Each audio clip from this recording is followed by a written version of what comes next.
सबसे पहले तो हमें ये पता होना चाहिए कि बुद्ध विहार क्या होता है और बुद्ध विहार की बहुजन समाज को क्या जरूरत है।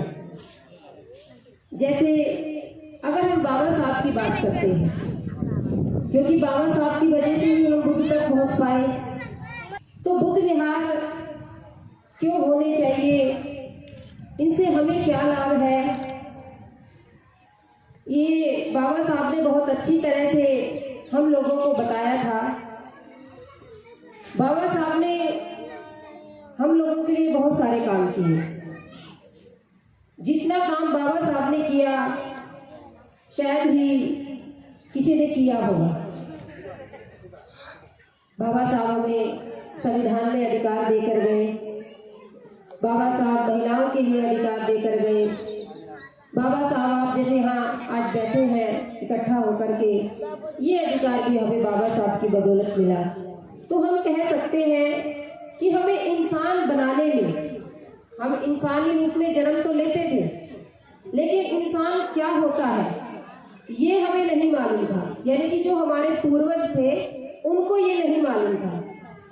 इंसान को इंसान बनाने का जो काम किया वो बाबा साहब ने किया कि आप इंसान हो, आपको ऐसे रहना चाहिए, आप इंसान हो, आपको जीने का ये अधिकार है, आपका जन्म हुआ है, आपको अपने जीवन में क्या कार्य करना है, ये हम लोगों को बाबा साहब ने बताया।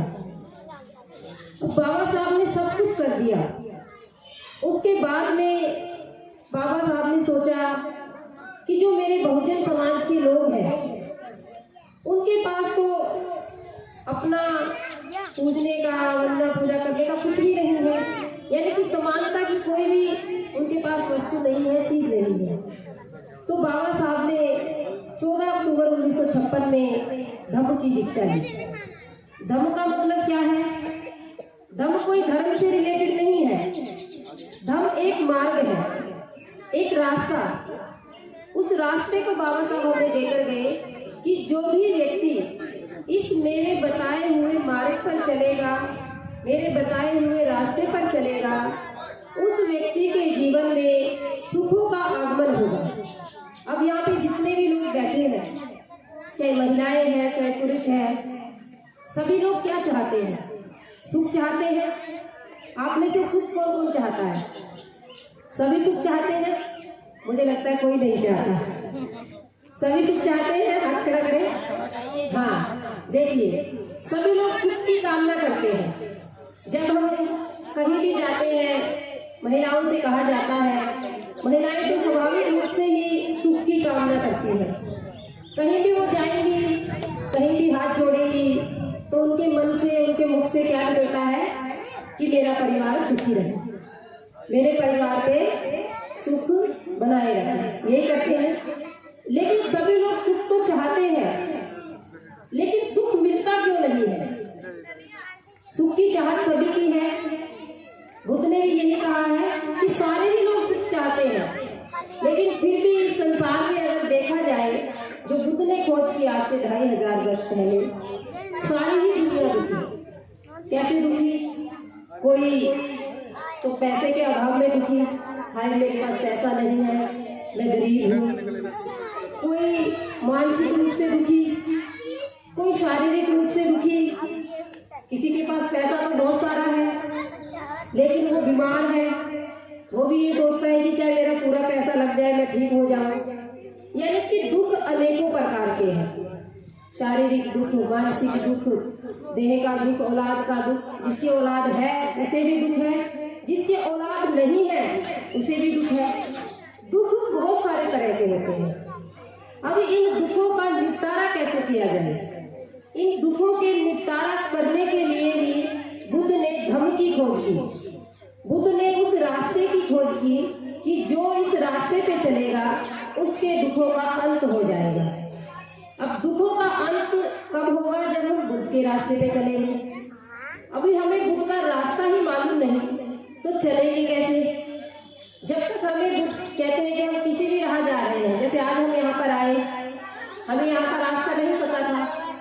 जैसे जैसे रास्ता बताते गए यहाँ के लोग, वैसे वैसे हम आते गए। यानी कि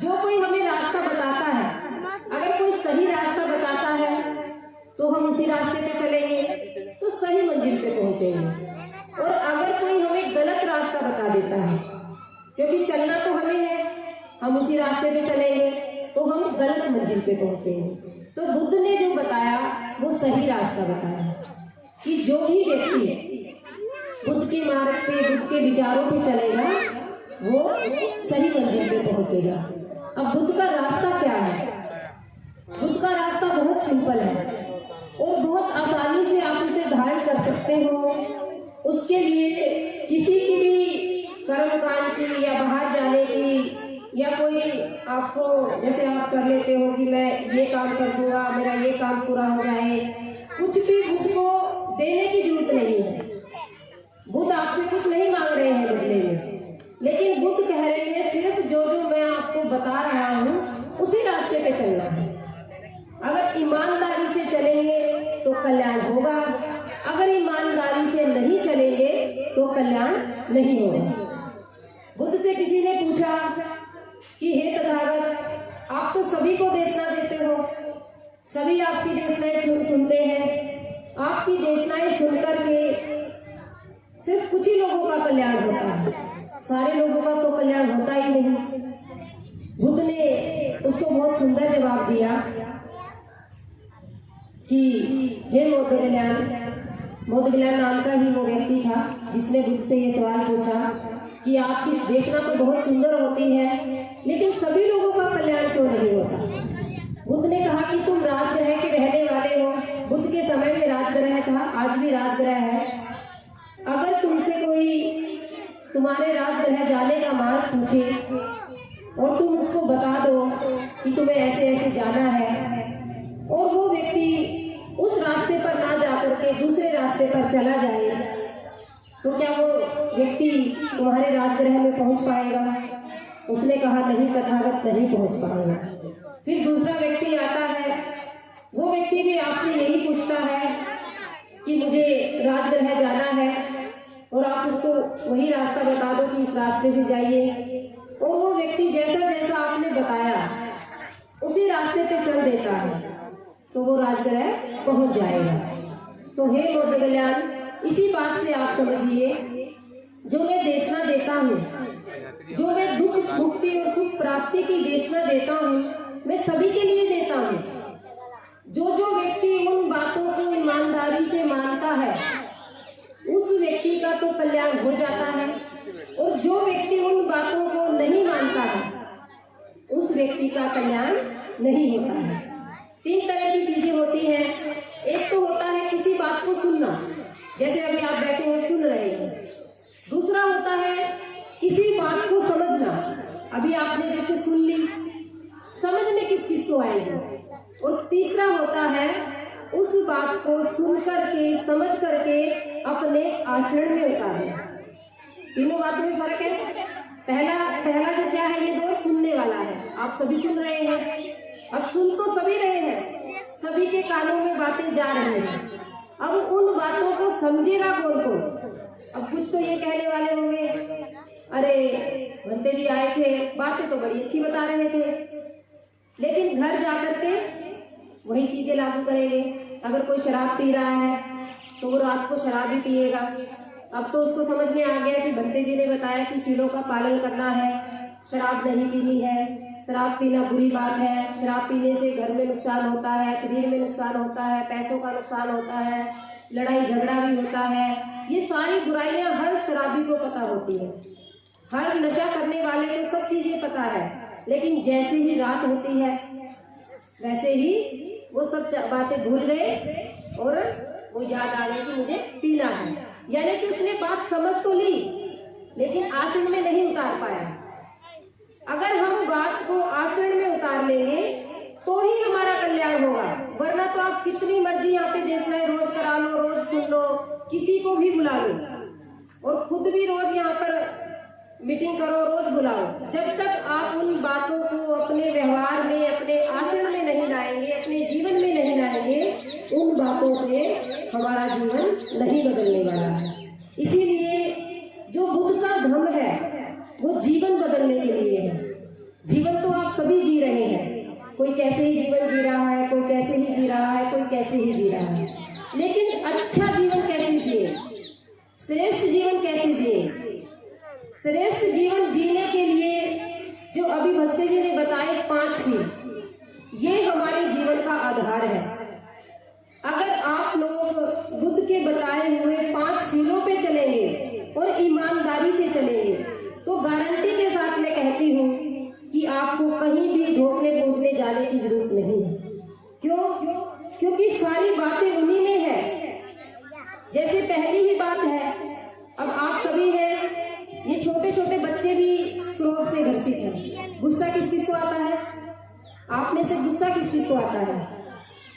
आगरा में तो ज्यादातर सभी को गुस्सा आता है। आगरा के जितने भी लोग हैं, क्योंकि मैं 5-6 साल से आगरा में रह रही हूँ, छोटी छोटी बातों पे चिल्लाने लग जाते हैं, छोटी छोटी बातों पे जोर जोर से बोलने लग जाते हैं। यानी कि जब किसी को गुस्सा आता है तो वो क्या करता है? जोर जोर से बोलेगा, चिल्लाएगा, और फिर ज्यादा ही गुस्सा आ जाता है तो मारपीट भी करने लगते हैं। तो इसीलिए सबसे पहला कारण दुख आने का गुस्सा करना, क्रोधित होना। जब आप क्रोध में होते हो तब आपका चेहरा देखने लायक होता है। घर में आप क्रोध में हो, अभी देखो आप सब आराम से बैठे हैं, बहुत शांति से बैठे हैं, सबके चेहरे अच्छे लग रहे हैं। लेकिन जब कोई इंसान क्रोध में होता है, गुस्से में होता है, तो चेहरा कैसा लगता है? एक विलन के जैसा। जैसे फिल्मों में होते हैं ना विलन, फिल्मों में आप देखते हो, हाँ अब गुंडा आएगा, अब हीरो आएगा। ऐसे ही जब क्रोधित व्यक्ति आता है तो उसका क्रोध देख करके बच्चे भी चुप हो जाते हैं। नहीं, अब तो पापा आ जाएंगे, मारेंगे, अब तो पापा शराब पी के आएंगे, अब सुबह के एक साइड में बैठ जाते हैं। और हम क्या सोचते हैं? बच्चे हमसे डर गए। बच्चे आपसे नहीं डरे, बच्चे आपके बुरे व्यवहार से डरे हैं। जो आपने बच्चों के साथ बुरा व्यवहार कर रहे हो क्रोध में आकर के, उससे बच्चे डर जाते हैं। और ये जो छोटे छोटे बच्चे हैं, ये कहीं से नहीं सीखते, ये सारी चीजें अपने घर से ही, अपने पड़ोस से ही, अपने समाज से ही सीखते हैं। इसीलिए बुद्ध ने कहा है कि जैसा आप बनते हो, अपने बच्चों को जैसा बनाना चाहते हो, ऐसा पहले आपको बनना पड़ेगा। अगर आप अपने बच्चों को सोचते हो कि हमारा बच्चा अच्छा बन जाए, हमारा बच्चा कोई नशा ना करे, हमारा बच्चा किसी को गाली गलौज ना करे, तो वो सारी चीजें पहले हमें बंद करनी पड़ेगी। अगर किसी का पिता शराब पी रहा है तो वो अपने बच्चे को कैसे कह सकता है कि शराब मत पी, शराब बुरी चीज है। अगर किसी का पिता नशा कर रहा है तो वो कैसे कह सकता है कि नशा मत कर। और यहाँ तो एक बहुत बुरी आदत है कि गुटखा खाते रहेंगे मुंह में, कहीं भी जाके किसी भी कोने में जाके थूक देते हैं। तो कितनी गंदी आदतें हम लोगों ने लगाई हुई है, कितनी गंदी आदतें हमारी है कि हम जो चीजें हमारे जीवन में काम की नहीं है उनको तो हर रोज करते हैं, और जो चीजें हमारे जीवन में काम की है उनके हम पास भी नहीं जाते। हमारे जीवन में कहते हैं कि कोई भी व्यक्ति है, उसको जीने के लिए क्या चाहिए? सबसे पहले तो उसको जीने के लिए क्या चाहिए? भोजन चाहिए। भोजन होना चाहिए, वस्त्र होने चाहिए, रहने के लिए छत होनी चाहिए। और उसके बाद में जो बाबा साहब ने कहा कि शिक्षा जरूरी है। हमारे बच्चे कितनी शिक्षा लेते हैं, कितने पढ़ते हैं हमारे बच्चे? क्या कभी किसी माँ बाप ने ये ध्यान दिया कि बच्चों की शिक्षा कितनी जरूरी है? जो मैं आपको बताना चाहती हूँ कि बुद्ध विहार इसीलिए जरूरी है कि आपको बच्चों को अगर आप शिक्षित करना चाहते हो तो भले ही आप स्कूल में आपके बच्चों को भेजो या ना भेजो, लेकिन अगर आपके आस पड़ोस में बुद्ध विहार है और उस बुद्ध विहार में भिक्खु है, योग्य भिक्खु, ये भी ध्यान रखना है, योग्य भिक्खु भिक्खुनी है उस बुद्ध विहार में, तो आपके बच्चे शिक्षित होंगे। आपके बच्चे कौन सी शिक्षा लेंगे? जो स्कूली शिक्षा है वो भी ग्रहण करेंगे, और जो जीवन की शिक्षा है वो भी ग्रहण करेंगे। शिक्षा भी कई तरह की होती है। एक तो स्कूल की शिक्षा होती है, बच्चे स्कूल में आप भेजते हो ताकि बच्चे पढ़ना लिखना सीख जाएं, ताकि बच्चे थोड़ा और आगे बढ़ करके कोई छोटी मोटी नौकरी मिल जाए, अपना व्यवसाय करने लग जाए। ये तो है स्कूली शिक्षा। लेकिन जीवन निर्माण की शिक्षा कौन सी होती है? जीवन निर्माण की शिक्षा ये है कि हमें पता लग जाए कि हमें कैसे बैठना है, कैसे उठना है, कैसे खाना है, कैसे किसी का अभिवादन करना है, कैसे किसी को बोलना है, ये सारी चीजें हमारे जीवन निर्माण में आती है, क्योंकि जीवन निर्माण की अगर शिक्षा नहीं होगी तो जीवन हमारा जल्द खत्म हो जाएगा। क्योंकि अभी भी आप लोग देखते हो कितनी पीढ़ियां चली गई, आपके सामने भी कितनी पीढ़ियां चली गई होंगी और एक पीढ़ी अब चली जाएगी। ऐसी ही पीढ़ियां चलती जाएंगी, जाती जाएंगी। जीवन में सुधार जब ही होगा जब आप बुद्ध को मानने लगोगे, जब आप बाबा साहब के विचारों को मानने लगोगे। जब तक आप अपने महापुरुषों से, महामानवों से दूर रहोगे, तब तक आपके जीवन में कोई भी चेंजिंग नहीं आएगी, कोई भी बदलाव नहीं आएगा। और किसी भी बाहरी ताकत में ऐसी ताकत नहीं है, चाहे आप कहीं भी जाते हो, क्योंकि एक विश्वास होता है इंसान का। अभी मैंने कहा कि सुख सबको चाहिए, सुख के लिए आप कहाँ कहाँ जाते हो। अगर कोई भी किसी से कह दे वहाँ पे एक बहुत बड़ा पहुंचा हुआ बाबा आया हुआ है, वहाँ चले जाओ, वो धागा बांधता है, आपके घर में सुख आ जाएगा। ये बात सही है कि मन एक बार सोचता है कि चलो ले ही आते हैं धागा, क्या पता सुख उस धागे में ही छिपा हो। होता है ना ऐसा।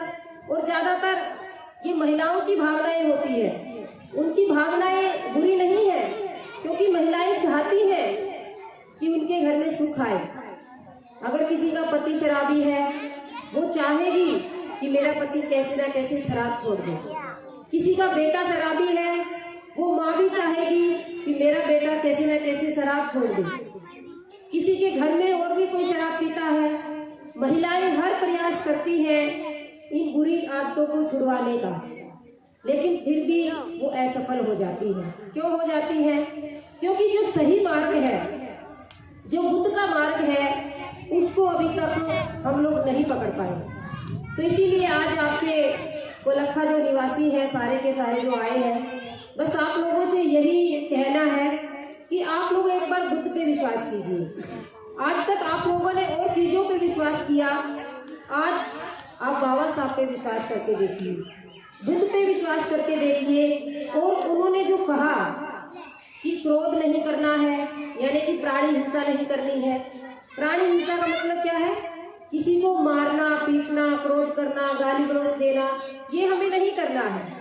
अब ये एक दिन कहने से थोड़ा हो जाएगा। आज हमने कह दिया और आप इतने अच्छे कि आपने मान लिया, नहीं संभव है।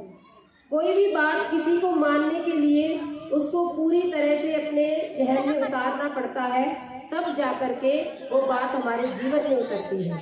इसीलिए जो पहली ही बात है कि क्रोध से कैसे बचा जाए, क्रोध से बचने के लिए आपको यहाँ पर निरंतर 1 हफ्ते में, 10 दिन में, 15 दिन में, महीने में आपको यहाँ पे मीटिंगें करवानी पड़ेगी। छोटी छोटी मीटिंग्स के माध्यम से हम बच्चों को, महिलाओं को समझाने आएंगे और आप लोग समझ जाएंगे।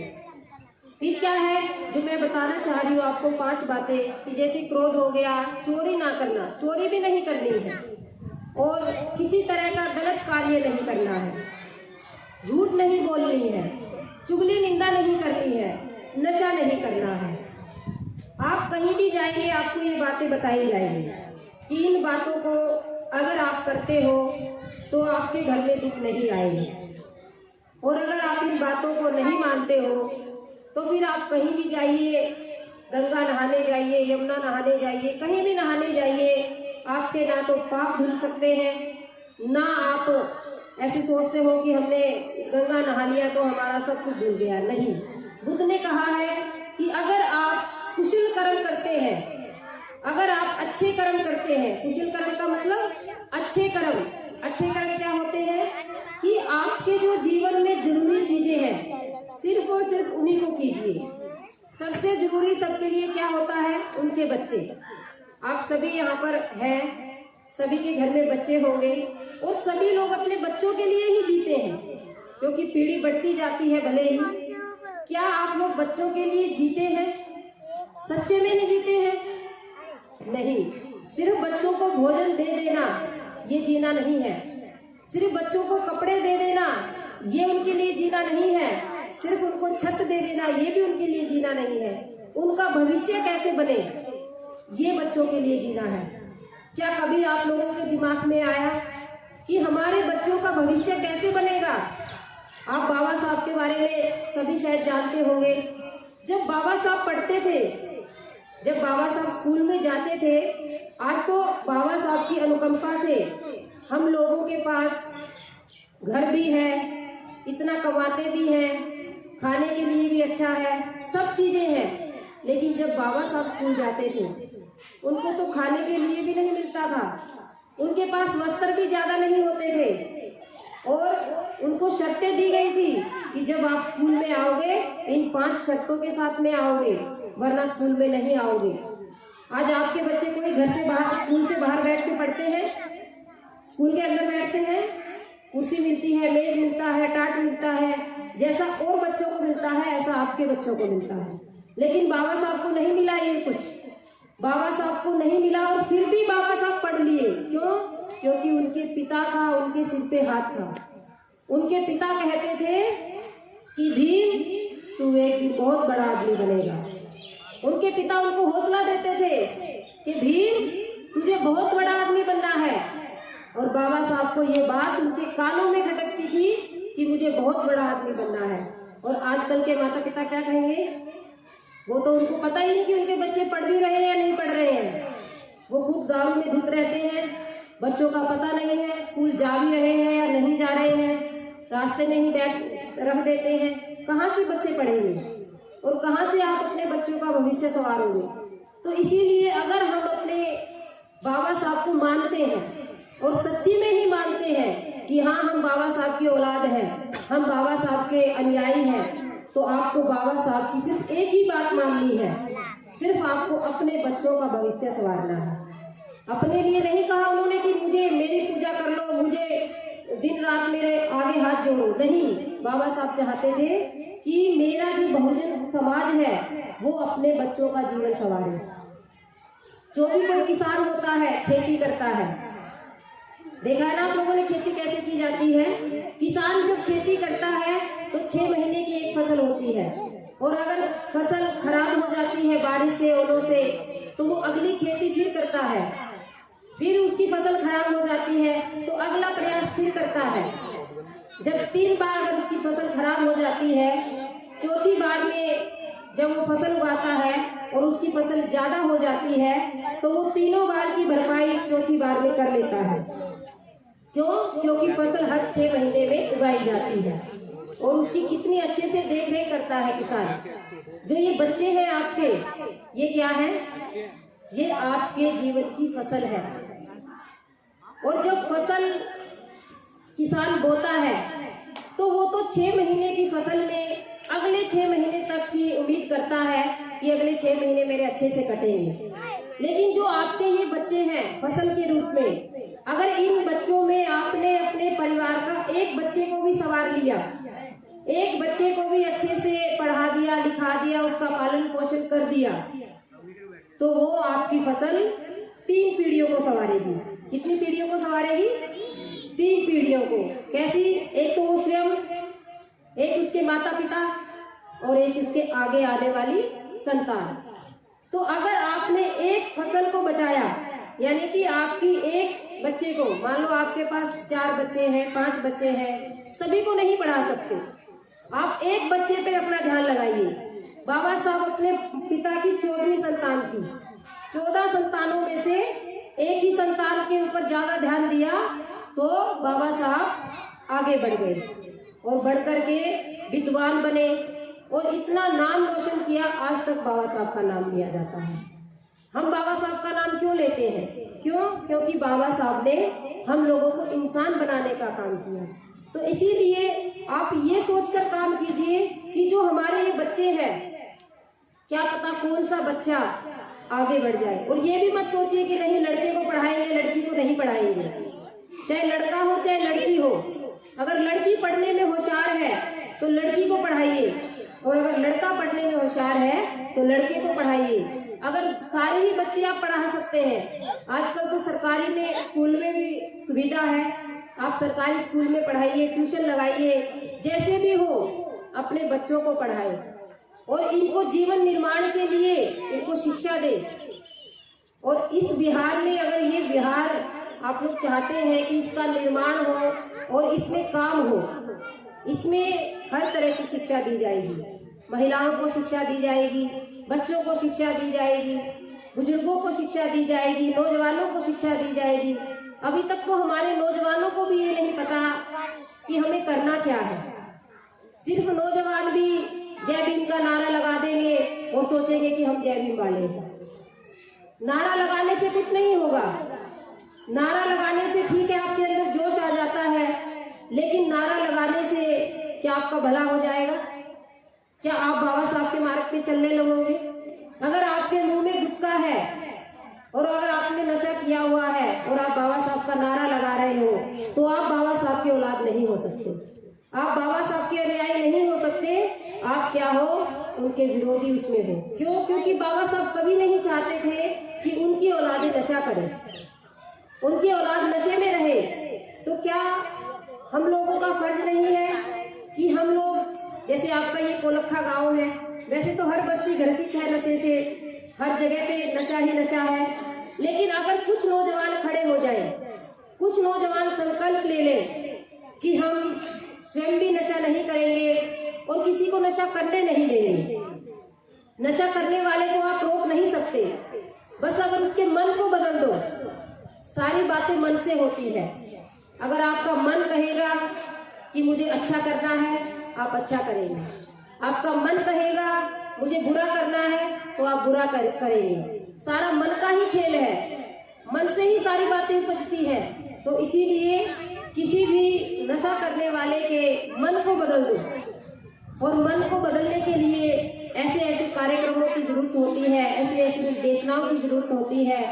आप नौजवान इकट्ठा होकर के अपने जीवन को संवारने के साथ साथ दूसरों का जीवन भी संवारने का काम करें, और दूसरों के जीवन संवारोगे तो आपका भी नाम होगा। जब हम किसी और के लिए काम करते हैं, क्योंकि सभी अपने अपने लिए तो सभी जी रहे हैं, जब हम दूसरों के लिए जीते हैं तो क्या होता है कि लोग कहते हैं कि वो देखो बहुत भला इंसान है जो दूसरों के लिए काम कर रहा है। लेकिन हमारी सोच इतनी संकीर्ण बन गई है, हम कहते हैं हमें क्या लेना देना, अगर कोई शराब पी रहा है तो उसका नुकसान हो रहा है, मुझे क्या लेना उससे। हमें हमारे अंदर इतनी दया होनी चाहिए, जो बुद्ध का मार्ग है दया करुणा मैत्री का है। अगर हमारे अंदर दया होगी तो हम दूसरों को दुखी देखकर उसका दुख दूर करने का प्रयास करेंगे। बुद्ध ने एक बहुत अच्छी बात कही है। कोई बहुत गरीब व्यक्ति था, वो बुद्ध के पास चला गया, बुद्ध से कहने लगा कि हे तथागत, मैं लोगों को देने का प्रयास करता हूँ, लेकिन मेरे पास खुद कुछ नहीं है, मैं किसी को क्या दूं? बुद्ध ने कहा कि तुम्हारे पास देने के लिए बहुत कुछ है। भले ही तुम्हारे पास देने के लिए धन नहीं है, भले ही तुम्हारे पास देने के लिए कोई संपत्ति नहीं है, लेकिन तुम्हारे पास देने के लिए तुम्हारी मुस्कुराहट है, तुम्हारी हंसी है। अगर आप किसी से हंस के बात करते हैं, किसी का दुख पूछ लेते हैं, तो आपने उसको क्या किया? उसका दुख आपने अपने आप ले लिया। अगर आप कहीं गली से जा रहे हैं, कोई उदासी से जा रहा है, आप उससे कहोगे ए बहन क्या हो गया, ए भाई क्या हो गया। अगर आप उससे ऐसे बात करते हैं तो इसका मतलब वो फिर आपको खड़े होकर बताएगा कि ऐसा ऐसा घर में बहुत दुखी चल रहा है, घर में नशा है, घर में बच्चे पढ़ते नहीं है, घर में बच्चे कहना नहीं मानते हैं। वो आपको अपनी विडंबना सुनाएगा, और सुनाने के बाद में हो सकता है आप उसको कह दो कि वहाँ चले जाना, वहाँ पर बुद्ध विहार है, भंते जी आपको कोई रास्ता बताएंगे।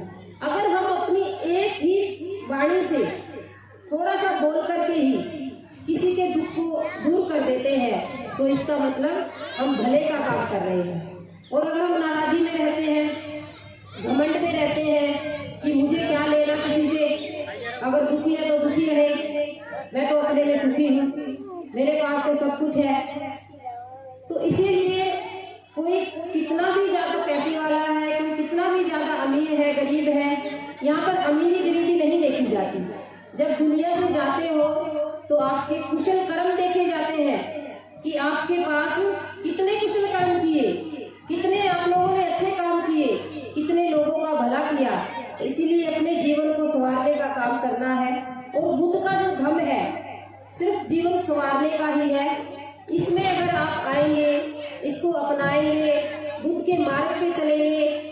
आपके जीवन में सुख ही सुख आएगा।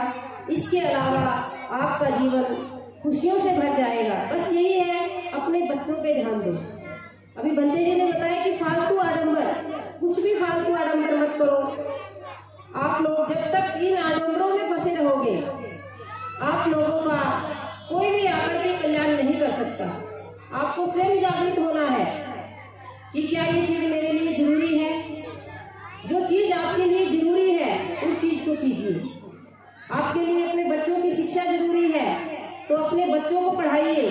भले ही आप एक रोटी कम खा लें, भले ही आप श्रृंगार ना करें, अगर आप हाथों में चूड़ियां नहीं पहनोगे तो कोई नहीं कहेगा आपको। लेकिन अगर आपका बच्चा पढ़ लिख के कुछ बन गया तो सभी लोग कहेंगे कि उन्होंने अपने बच्चे को पढ़ा दिया।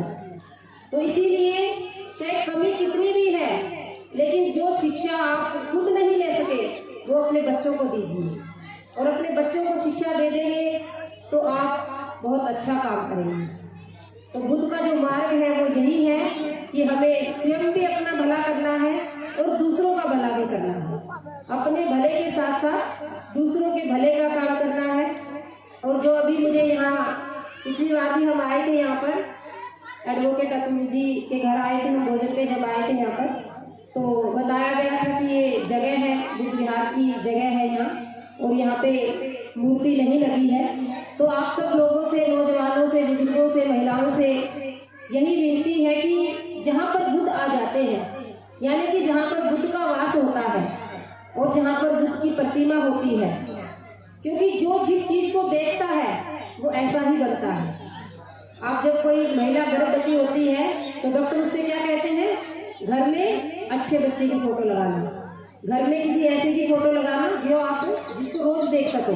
तो इसीलिए अगर आपके कोलखा में बुद्ध की प्रतिमा लग जाएगी तो मुझे लगता है तो फिर आपके कोलखा में भिक्खू भिक्खुनियाँ आने लगेंगे और लोग भी आने लगेंगे, जिससे आपको और ज्ञान मिलेगा, जिससे जीवन जीने की कला मिलेगी कि कैसे हम जीवन जिए और कैसे हमारा जीवन यापन होगा। तो इसीलिए आप सब लोगों से ये प्रयास है, हम भी इस प्रयास में शामिल होंगे